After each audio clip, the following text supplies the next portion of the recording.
আমরা কাকে বিশ্বাস করব? আওয়ামী লীগ গিয়ে বিএনপি আসলে কি সমস্যার সমাধান হবে? এই প্রশ্ন এখন ঘুরে ফিরে আসে। এই কনসার্নটা ভ্যালিড। পৃথিবী জুড়েই পলিটিশিয়ানদের জনগণ বিশ্বাস করতে পারে না। তারা দেখায় মুরগি কিন্তু খাওয়ায় ডাল। জনগণ বারবার প্রতারিত হয়। দেখেন আমাদের পূর্বপুরুষেরা সমস্ত আবেগ দিয়ে মুসলিম লীগ করেছিল, পাকিস্তান আন্দোলন করেছিল, তারপরে পাকিস্তান এক নতুন উপনিবেশিক শাসন শুরু করেছিল। বাঙালিরা স্বাধীন বাংলাদেশের লড়াই করলো, জীবন পণ লেখে রক্ত দিল। তারপরে স্বাধীন বাংলাদেশে পেলাম বর্বর এক স্বৈরশাসন দুর্ভিক্ষ। এরশাদকে হটালাম আর পেলাম ফ্যাসিস্ট হাসিনাকে। হাসিনাকে হটাবো, তারপরে আবারও কি সেই একই ইতিহাস ফিরে আসবে? না, সেটাকে আসতে দেওয়া যাবে না। তাহলে কিভাবে আমরা স্বপ্নভঙ্গের সেই দুষ্টু চক্র ভাঙতে পারব? খেয়াল করলে দেখবেন হাসিনার এই দুঃশাসনের বীজ লুকিয়ে আছে আমাদের সো কল্ড প্রগতিশীল সংবিধানে। এই সংবিধানই সকল দুঃশাসনের প্রাথমিক উৎস। আমি খুব বিস্তারিত আলাপে যাব না আজকে, এই আলাপটা কয়েকদিন ধরে করতে হবে। তবে আজকে আমি একটা মাত্র পয়েন্ট তুলে ধরছি, একটু মন দিয়ে শুনবেন। সংবিধানে বলা হচ্ছে প্রজাতন্ত্রের সকল ক্ষমতার মালিক জনগণ। কিন্তু আসলেই কি রাষ্ট্রের মালিক জনগণ? আপনি সংবিধান পড়লে দেখবেন এই বাক্যটির পরে সেমিকোলন দিয়ে বলা হয়েছে এই ক্ষমতা কেবল সংবিধানের অধীনে এবং কর্তৃত্বে কার্যকর হইবে। তার মানে কি? সংবিধান জনগণের, তাহলে এই ক্ষমতা কাদের, কিভাবে প্রয়োগের দায়িত্ব দিয়েছে? অর্থাৎ প্রয়োগের মালিক হচ্ছে প্রধানমন্ত্রী, সরকার প্রধান। আমরা যখন মেডিকেল কলেজে পড়ি তখন কলকাতার বাংলাদেশ মিলে একটা বাংলা সিনেমা হয়েছিল অবিচার নামে। সিনেমাটা আসলে কলকাতার বাংলাদেশের কিছু অভিনেতা অভিনেত্রীকে তারা নিয়েছিল। শক্তি সামন্ত একজন খুব নামকরা পরিচালক ছিলেন। তার একটা সিনেমার ফর্ম ছিল খুব ইন্টারেস্টিং। উপকূল অঞ্চলে মাঝিদের নিয়ে, নৌকা, সমুদ্র, মাছ ধরা, এইসব নিয়ে সিনেমা। কাছাকাছি ফরম্যাট তার অনেকগুলো সিনেমায় আছে, যেমন ধরেন উত্তম কুমারের অমানুষ, অমিতাভ বচ্চনকে নিয়ে অনুসন্ধান, হিন্দিতে এটা হয়েছিল বরসাত কি এক রাত। এইসবের বেসিক প্লট একই। ইন্টারেস্টিংলি সব সিনেমার ভিলেন কিন্তু উৎপল দত্ত। অবিচারের কলকাতা ভার্সনের নাম ছিল অন্যায় অবিচার। ওই সিনেমায় আমাদের নতুন আছে না, এখনকার চ্যাংড়া ব্যাংড়া অবশ্য চেনে না, আমাদের সময় খুব একজন ভালো নাচতে পারতো নতুন। সেই নতুন একটা অসাধারণ নাচ দিয়েছিল মিঠুনের সাথে, নাগর আমার কাঁচা পিরিত পাকতে দিল না। আস্তে আস্তে এখন আমার ভিডিও বাদ দিয়ে কিন্তু সিনেমার গান দেখার জন্য দৌড়াইলে হবে না। সংবিধান নিয়ে এক জ্ঞানের আলাপ আছে। হ্যাঁ, আগে সিনেমার আলাপটা শেষ করে নিই। নায়ক নায়িকা ছিল মিঠুন চক্রবর্তী আর আমাদের Rozina. Utpal Dutt naturally common villain, উনি ছিলেন ভিলেন। রোজিনার পর্দার নাম হচ্ছে কদম। তো এখন চ্যাংড়া ম্যাংড়া ভাবতেছে যে দাদা তো সিনেমা দেখে একদম ফাটায় ফেলছে আর কি। জি, আমি সিনেমা ভালো দেখি। উৎপল দত্তের খুব খায়, সে রোজিনারে তার বিছানায় নেবে আর কি। তো সে একটা বুদ্ধি করছে, সিরিয়াস বুদ্ধি কিন্তু। তার এক লেসপেন্সার আছে, তো তার লেসপেন্সারের সাথে কদমের বিয়ে দেবে। তো লেসপেন্সার তো মহা খুশি। উৎপল দত্ত সেই হিসাবে সব প্ল্যান করে ফেলছে।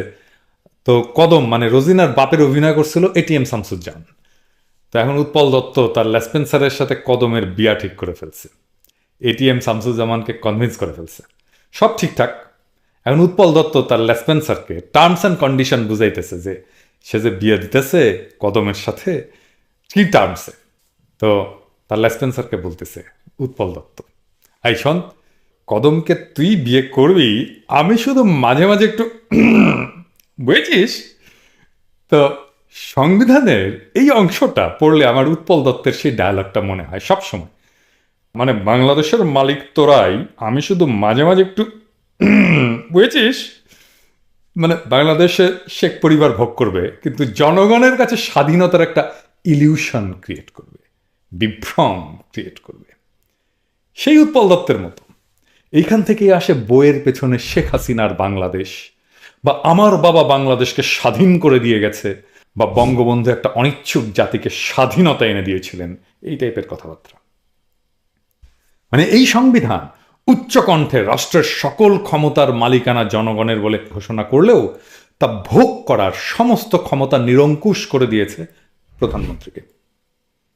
জনগণকে নির্বাচন কমিশন নির্ধারিত পদ্ধতিতে এবং সময়ে ভোট দেওয়ার একটা অধিকার ছাড়া তার ক্ষমতা প্রয়োগের আর কোনো বিধান এই সংবিধানের কোথাও খুঁজে পাওয়া যাবে না। আবার সেই ভোট দেওয়ার সেই সামান্য অধিকারটুকু আমাদের নাই। সংবিধান অনুযায়ী সকল ক্ষমতার মালিক জনগণ হলেও আখেরে এভাবেই জনগণ শেখ পরিবারের এবং শেখ হাসিনার দাস হয়ে গেছে। এই সংবিধান নাগরিক হিসেবে আমাদের কোনো অধিকার দেয়নি। যেটুকু নামমাত্র অধিকার কাগজে কলমে দিয়েছে সেটাও নানা ধরনের কথার জালে কেড়ে নেওয়া হয়েছে। এটা জনগণের সাথে প্রতারণা। সংবিধান তো জনগণ ক্রিটিক্যালি পাঠ করে না, কিন্তু যারা লিখেছে তারা তো জানে আমি এটা কি জন্য লিখছি। এই প্রতারণা আপনারা কেন করলেন? তাহলে এখন আমরা কি করব? আমাদের এই সংবিধান ছুঁড়ে ফেলে দিতে হবে। আমাদের একটা নতুন সংবিধান লাগবে। ৭২-এ রচিত সংবিধান আজ ২০২২ সালের চ্যালেঞ্জ মোকাবেলা করতে পারবে না, পারছে না। এই সংবিধান আমাদের কোনো অধিকার রক্ষা করতে পারেনি। এই সংবিধান বাংলাদেশ রাষ্ট্রকে রক্ষা করতে পারেনি। ওই সংবিধান রাখলে আবার হাসিনা তৈরি হবে, আর বাংলাদেশের নাগরিকদের সকল অধিকারকে জয় বাংলা করে দেবে। ওই সংবিধান রচিত হতে হবে আজকের তরুণদের স্বপ্ন আর কল্পনা দিয়ে, তাদের পার্টিসিপেশনে। তাদের আগামীর জগতে আমরা থাকবো না, তাই ওইটা আমরা তৈরি করে দিতে পারি না। ওহে আমার ক্ষুদ্র ভ্রাতা এবং ভগিনীরা, শুনতে বুক ভেঙে গেলেও তোদের আগামীর জগতে আমরা থাকবো না, কেউই না। ওই জগৎকে তোদের তৈরি করতে হবে। সেই জগৎ আজকের চাইতে জটিল হবে। আমাদের চাইতে বেশি চালাক না হলে, বেশি কর্মঠ না হলে ওই জগৎ নির্মাণ করা যাবে না রে পাগলা। আমি ওই জগৎ নির্মাণের উপযোগী করে তোদের তৈরি করব। আমি দেখাতে পারবো কিভাবে কাজটা করতে হয়, কিন্তু কাজটা করে দিতে পারবো না। তাহলে আমার ভবিষ্যৎ পরিকল্পনা কি? আমার হেটাররা মনে করে আমার মনে হয় একটা পলিটিক্যাল অ্যাম্বিশন আছে। কথাটা একেবারে মিথ্যা না, কিন্তু আমার অ্যাম্বিশনটা কি? দেখেন, হাসিনা কেন হাসিনা হয়ে উঠতে পারল? কেন আজকের মজলুম পরে ক্ষমতায় গিয়ে জালেম হয়ে ওঠে? এর একটা প্রধান কারণ, জনগণ যাকে নেতা বানায় সে ক্ষমতায় গিয়ে জনগণের মুখোমুখি দাঁড়িয়ে যায়, জনগণের প্রতিপক্ষ হয়ে যায়। Political rulers free themselves and enslave others. তারা নিজেদেরকে মুক্ত করে আর অন্য সবাইকে দাস বানায়। জনগণের পক্ষে দাঁড়িয়ে জনগণের ইন্টারেস্টকে প্রোটেক্ট করার মতো কোনো শক্তি থাকে না। থ্যাঙ্কস টু শেখ হাসিনা এই শাসনে অদ্ভুত একটা অবস্থা তৈরি হয়েছে। আমার মতো একজন corporate executive almost full time activist হয়ে গেছে। জিয়া হাসানের মতো একজন ex army officer corporate executive বাংলাদেশের ব্রাইটেস্ট অর্গানিক ইকোনমিস্ট হয়ে গেছে। বাংলাদেশ ইলিয়াসের মতো ফাইনেস্ট অনুসন্ধানী সাংবাদিক পেয়েছে। আমরা নেত্র নিউজের মতো একটা পোর্টাল পেয়েছি। কনক সারোয়ারের মতো একজন সাংবাদিক পেয়েছি।